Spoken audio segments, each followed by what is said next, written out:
আওয়ামী লীগ ও অন্তর্বর্তী সরকারের আমলে স্থানীয় সরকার বিভাগের উন্নয়ন কর্মকাণ্ডে যে দুর্নীতি অনিয়ম হয়েছে তা তদন্তে ৭ সদস্যের কমিটি করেছে সরকার।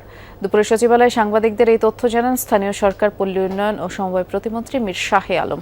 তিনি বলেন, ২০০৯ থেকে ২০২৬ সাল পর্যন্ত স্থানীয় সরকার বিভাগ এবং এর আওতাধীন দফতর সংস্থাগুলোর কার্যক্রম খতিয়ে দেখবে এই কমিটি, যার প্রতিবেদন দেয়া হবে ৬০ কর্মদিবসের মধ্যে।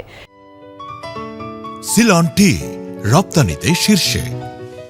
প্রতিমন্ত্রী আরও বলেন, অন্তর্বর্তী সরকারের সময় একটি প্রকল্পে সাবেক উপদেষ্টা আসিফ মাহমুদ সজীব ভূঁইয়া সচিবের স্বাক্ষর ছাড়া এই ফাইল অনুমোদন করেছিলেন, যা বিধি বহির্ভূত।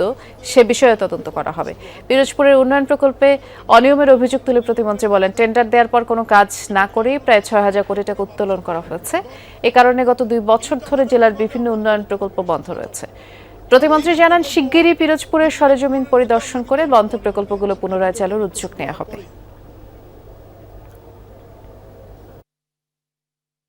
অন্তর্বর্তীকালীন সরকারের সময় একজন উপদেষ্টা সচিবের স্বাক্ষর ছাড়াই উনি জোর করে ফাইল নিয়ে এসে নিজে স্বাক্ষর করে অনুমোদন দিয়েছেন।